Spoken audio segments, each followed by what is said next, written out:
third time in their history. What a beautiful day it is in Cape Town. The weather surely feels like more than 17 degrees. Perfect conditions for running rugby, which is precisely what you want to see when you see any Barbarians team take to the field. And this Barbarians team is packed with legends and superstars. On your screen right now, you'll see 7 stars who are making their final international appearance before calling it a day on rugby. The likes of Kendra Coxidge, who has won 3 World Cups and has the most caps for the Black Ferns in the 9. Ceres Hale in the number 3 jersey with 49 caps for Wales is playing her final match today. Rachel Burford, a bona fide England legend with 84 caps to her name, and she was the 2014 England Player of the Year, another one of those 7 who is playing their final match today. Also watch out for Emily Scott in the 15, another serious performer for England with 38 caps behind her. There is going to be plenty of ball being tossed around by these legends of the game. As for the Springbok women, building up to their 2nd edition of WXV2, they will be led onto the field by Cindy Boy, Nolusundiso for the full name, captain of Western Province. She's been to multiple World Cups. Ayanda Malinga in the number 11 jersey, always dangerous. The 2 vice captains of the team, Lindelwa Gwala in the number 2 jersey, and Taylor Kinsey in the number 9. She has scored many points for the Springbok women, who have firepower waiting on the bench as well in the form of Libby Janse van Rensburg with 22 caps behind her and 199 points racked up. She is a serious player. All in all, there are individual players who have more test caps for their individual and respective countries. Combined, they have more caps than the Springbok women and the whole team combined. So a learning moment for the Springbok women. And so with all of that in mind, the Barbarians women making their way onto the field. Layla, who would you say has the edge in this match? Do you think the Springbok women are far along enough in their preparation to get a win?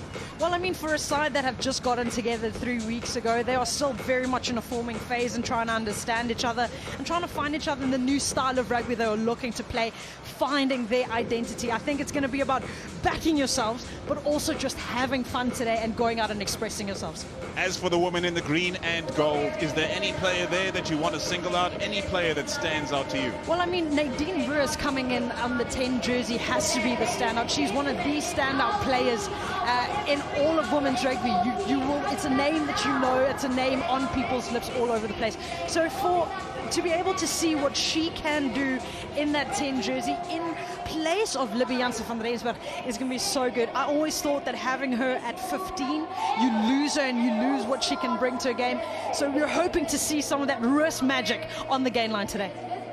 And the Barbarians women with those 7 retiring players, of course. Kendra Coxidge, really the one to watch with 3 World Cups to her name. But there's many World Cup winners here, 6 nations galore.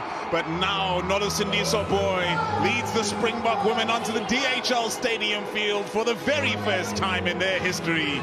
This is going to be a cracker.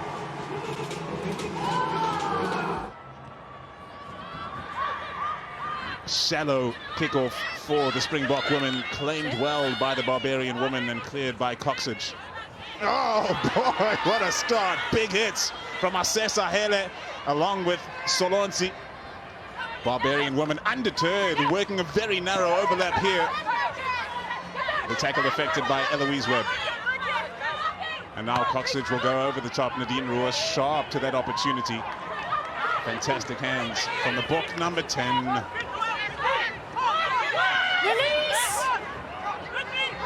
Now Taylor Kinsey. How will the Springbok women approach this game against so much talent on the other side of the field? Looks like an advantage being played to the green and gold. Spent about a year in England playing for the Harlequins. Cesar Hele, a team which a couple of her teammates play for. Coxidge underneath the ball, takes it well. No advantage. Back for the hard tackle. I mean, if there's any moment to describe the intensity that the Springbok women want to come out, it's that double hit that was made by the defense. This time it is the captain Boy rising in the line out to receive Gwala's throw. The rolling maul set again. The Barbarian women have committed numbers and they're shifting this sideways. All of a sudden there's a break down the center.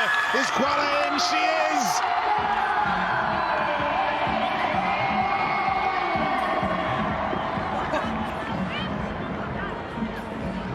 Hugs all round.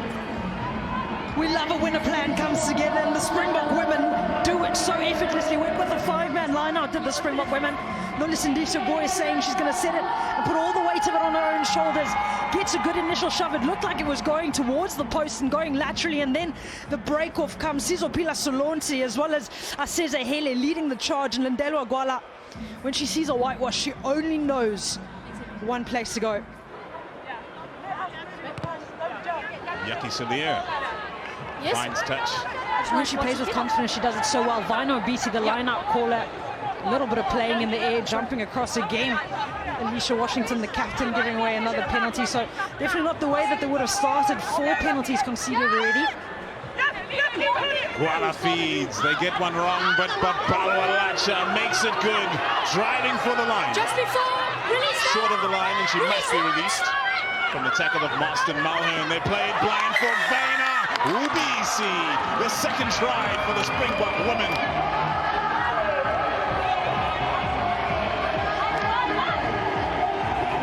High fives around Vaina Ubisi. She's such a line-out specialist. You get her, and she's got such a good understanding of the game. Probably a slower ball than Taylor Kinsey would have wanted, but then she had no doubt who she was going to. Vaina Ubisi comes out on the short angle, finds herself over the line. Gwala to feed the line out, which has proven to be extremely dangerous from the Springbok women thus far. Still the same way. Well disrupted by the Barbarians, but now the Springbok women come again, and they're going for the line. Desperate defense driving the Springbok women back. Tremendous stuff from Lydia Thompson. The Springbok women keep it tight now. Aseza Hele driving forward. So much space on the outside if the Springbok women can get it there. But for now, they keep it tight through Nkachulwa. Kinsey's looking right, and Babalwalacha is there to power forward. Waiting out on the wing is Ayanda Malinga, who's got pace to burn. Now it may be coming that way. Nadine Ruas gets it, and Malinga's going to get the bouncing ball. Malinga could still get in from here. Ayanda Malinga! Liquid pace from the left winger for the Springbok women, and they're in again.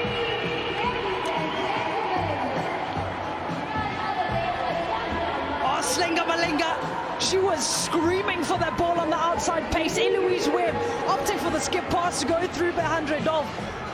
Pass, ball beats defender, and then it was the one-on-one versus Cheta Emma. We said we wanted to see it. Gets the goosey, gets on the outside. Solid line out from the Barbarians woman, and Coxett gets it away. Burford with a short offload midfield, sending it wide now. Hohepa.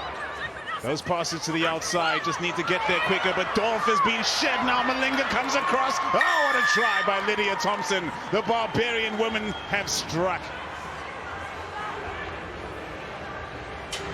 Oh, Lydia Thompson, a bronze Commonwealth Games medalist, knows how to score tries. Not going to keep her away there. We said this about the Barbarians, trying to change that angle of attack, trying to get on the outside, just way too soft in contact, unfortunately. Behandre Dol, she was there in time, gets on her outside, try to jersey grab, not putting those shoulders in. Had to come off a wing, Ayanda Malinga, but just not enough cover defense. Got to become more abrasive in your defense, got to make those positive hits. An electrifying player in 7s and 15s. Goes long with the restart. Great technique on that. Oh, the pump pass. She's paid the price for trying to create some deception. I think it was the try scorer, Lydia Thompson. Kinsey, as the Springbok women have won back possession. Big strong run from Saneli Siwa, Charlie. Kinsey off to Babalwalacha, stepping through the tackle and making meters. Kinsey to Ruas. Here's Cindy Boy. In fact, it's Gwala. Ball's there. Gwala able to present eventually. Nadine Ruas with the skip pass out wide. However, it's travelled forward. Timo trick. So it's in this. This is where the Barbarians women received the ball. That was Lydia Thompson, and then Yaki Salir upright in that tackle. Didn't try to bend, get any hips bent in that contact. So that's Lydia Thompson. That's where they want to check. That's head on head, very so upright. we do have direct head contact, and that tackler is always upright. Okay, so we have head contact. You're always upright. The mitigating factor is that it does hit the chest as well and then the head, so that's going to be a yellow card. Oh, sorry. Whoa. She can wipe the sweat from her brow. It's a yellow and not a red. Oh, yeah. So number six. That's why. She was always upright. She does make contact with up in the head, TMO but the box. mitigation is that it you hits and the I chest. aren't deeming that all the contact was going through the chest in the middle, and then there was head contact, so only a yellow.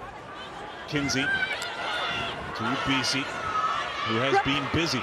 It has been ripped from her clutches in the midst of the tackle. Looked like Sarah Hale. And Coxage there to clear as ever she is. Hepper with the pass to the outside, and what a run from Lydia Thompson. Lydia Thompson will not be stopped. She's in on the double, and the Barbarians strike again. Well, there's a reason she was the MasterCard Women's Team of the Decade in 2020. Not every single person can beat Nadine Ruis on the outside, but Lydia Thompson backing her pace, very, very flat on the attack from the Barbarians women. Got the turnover from Vino BC in contact, far too upright in contact, and it was all about finding the speedster on the outside. And because Lydia Thompson has the pace to get on the outside of Nadine Ruis, who has returned from a yellow card. Off your feet! Thank you. Kinsey for Lacha, arriving at the perfect time to make those hard yards. Kinsey, Dolph, Hele! Unstoppable power from the big number 8 of the Springbok women. They extend their lead.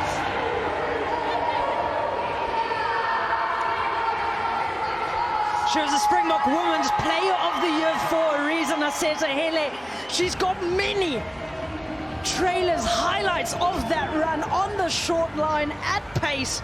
Sit! After a long winter, wonderful to see the spring conditions kicking in. Another dominant scrum from the Springbok women. Will they get a penalty advantage off this? They won't. Kinsey plays it away to Dolph. Kawe beats a couple. Kawe beats another. She's running free. Kawe reeled in by Reed.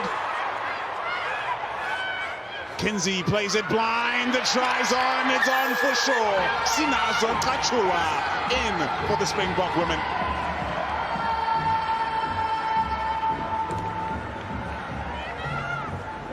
Oh, they're starting to make history, the Springbok women. Could this be the first time that they beat the Barbarians women?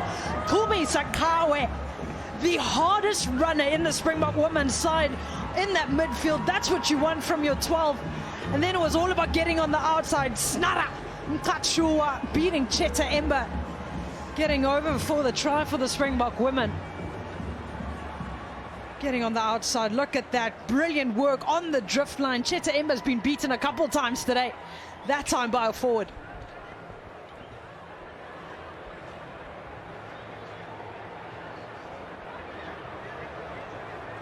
Ten seconds.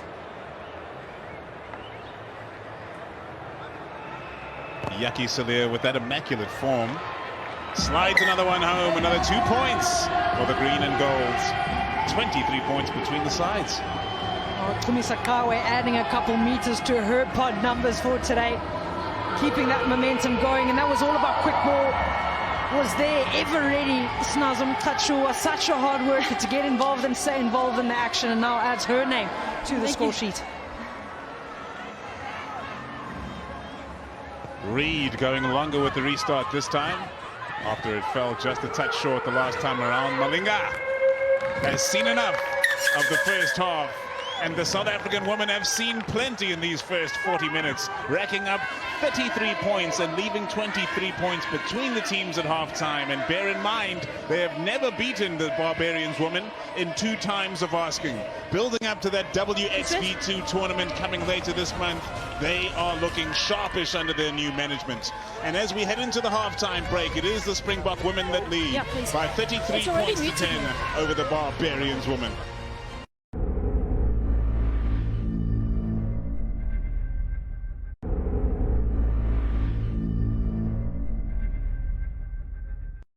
40 minutes remain in this glorious stadium in Cape Town, where the Springbok women lead the Barbarian women by 33 points to 10, having scored 5 tries already. It's been entertaining stuff, hasn't it been so far? Oh, Paul, it's been entertaining indeed. They've kept us on the edge of our seats, but look at that. They are ready for what is to come. The Springboks taking on the All Blacks for the Rugby Championship Trophy and the Freedom Cup. All in one. You could get two prizes in one, but this is what we do. We start making the Springbok women. We start building and breeding them from about 5 years old, and that's what we want to see. We want to see the fans come out. We want to see them support the women, and the women are putting a show on for them today. It's been a long, long time since the Springbok men ever touched that Freedom Cup, about 10 years in fact. And we've got some superstars in the crowd. Warwick Galant here to take it all in. Of course, the Stormers season is coming up in the URC. Looks like Labib Levy there as well. Some of the big names of Western Province and Stormers rugby.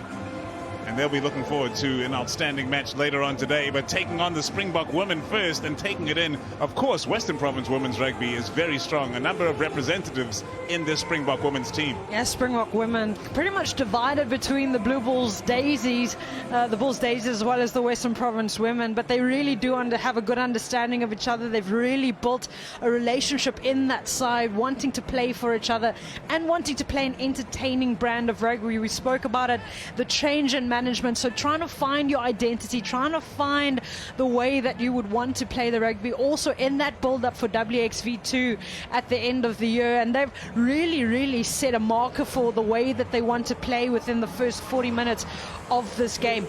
The question is going to be about intensity and being able to maintain what they've built in the first 40 minutes for the next 40.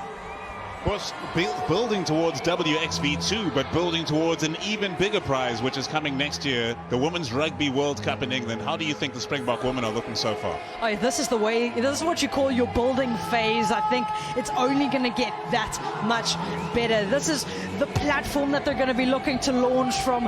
That is what they're going to try and get over the line and try and execute for the year coming.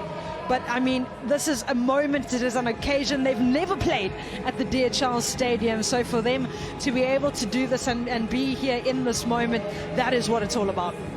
Let's see what changes the two sides have made at halftime. Coaching the Barbarians women today, former Blackfern herself, Linda Itunu. She would have had to read the riot act there to the Barbarians women. Can they find some parity at the set piece, especially the scrum? Been very lucky not to have more penalties against them. Ball in hand, it's Amber Reid, and she gets us back underway. The ball allowed to bounce. The Springbok women managed to claim possession all the same. Kinsey for Gwala. Low body position from Gwala, brought down by Charmaine McMenamin. Kinsey sends another one over the top. She has been kicking those box kicks very effectively. This one into touch. That's the experience that Taylor Kinsey does bring to the side. She's the most capped Springbok women scrum off, so she has a good understanding. She came into the system in 2013. Upright in the tackle, she gets the ball free, sends it to Coxage, the most capped Blackfern of all time. The tap over the top is typical Barbarian stuff, entertainment galore. Cheta Emba on the outside. Coxage dummies with the snipe, and McMenamin makes more meters, hard meters. Another Blackfern, McMenamin, with 31 caps to her name. Reid gets it away. And now it's Hohepa weighing up her options. She sends one over the top to the danger woman, Thompson. Already 2 tries to her name. So the Barbarian woman spending some time in the red zone for once in this match. And Reid with a short offload for Ceres Hale. Oh, brought down in a big way. Washington, the offload off the ground to Coxage. After this match, she's done with rugby, but she's not done yet. And try for the number 9.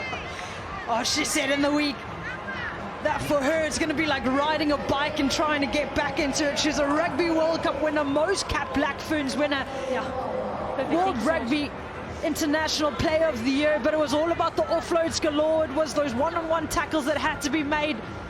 And unfortunately, Behandre Dorf just not getting around the quick enough. The offload from the ground, picture perfect for Kendra Coxage. Sit! it!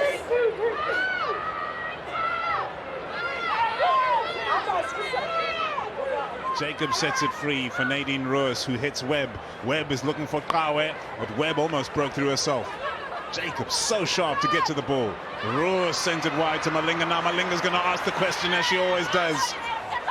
Cheta Emba is having a big game in that 14 jersey, marking perhaps the most dangerous woman on the field for the Springbok women. Contest that between Nadine Roos, the number 10, and Malinga in the 11. Strong run from Danelle Lochner.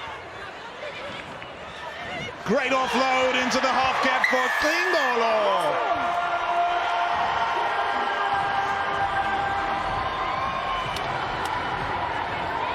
Oh, they'd be searching for that. They've been in there, they've been penetrating, they've trying to pierce, they've been trying to get going, trying to get points on the board. They'll be so disappointed with the amount of entries they made and not being able to get points. Getting them front foot ball is Danelle Lochner, getting on the front side. And I mean, the 1-2 of the Bulls daisies finding each other. Mika Gunter to Yunela Ngingolo. Not strong enough work from the Barbarian women at ruck time, but they find the penalty coming their way all the same. Just going off her feet at breakdown time. Louise Webb, unfortunately, trying to affect the steal, but gone past the ball, so deemed off her feet. Got to go straight on the ball if you're looking to execute that steal. Totally different pace to the match in the second half. Yeah, completely different. Just a little kind of going blow for blow. There's not as much excitement. There's not as much free-flowing ball as much as we saw in the first half.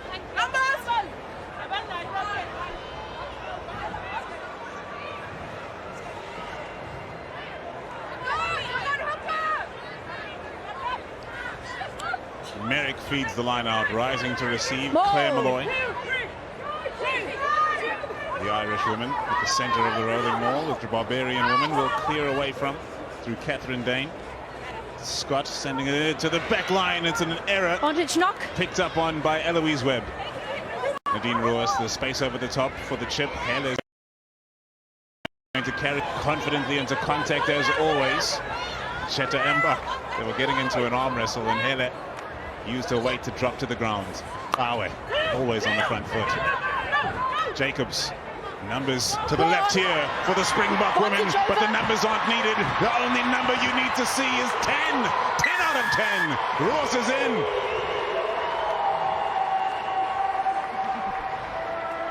Oh, the only number that the Barbarians women saw while they were chasing for Ghost was number 10, Nadine Roos.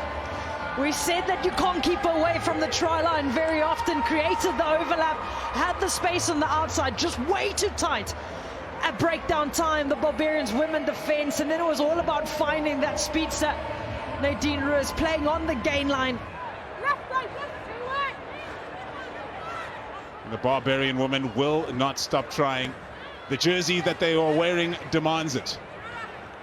And they'll continue to run the ball all the way to the final whistle, that's for sure. The feed back inside comes from Land to one of the best players, if not the best player in the black and white jersey today, Cheta Emba of the USA. You stepped into field.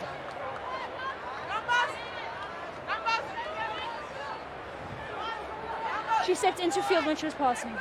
Two-cap Englishwoman, Rachel Land, has got 109 caps for Gloucester.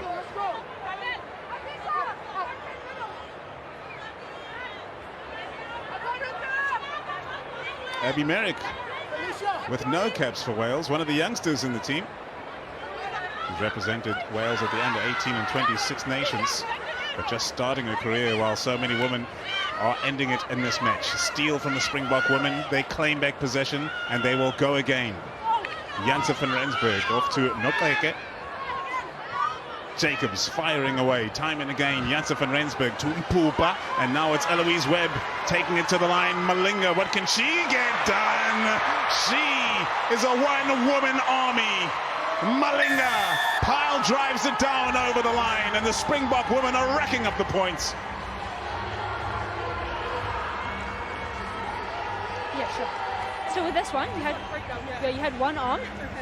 You can't clearly pull it up. She was there. Two hands. She was there in 2021 when the Springbok woman took all those points at Twickenham in front of a crowd of almost 30,000. So consider this payback. I'm done. How about this for the stop and go? See me now. See me no more. Jacobs feeds to Solonsi. Libianza van Rensburg trying the cross kick. She executes it to perfection. Yaki Salir can't keep it in. And that's all she wrote. The final whistle blasts, and there's excitement on the touchlines because the Springbok women have conquered the Barbarian women for the first time ever in 3 times of asking since 2021. One of the favorite opponents of the Barbarian women, to be clear, who have only been in existence since 2017. But they've pulled off a victory here in their build-up to the WXV2, which is to come later this month. They'll have another match in between that as well when they take on Spain right here at the DHL Stadium as well on the 19th.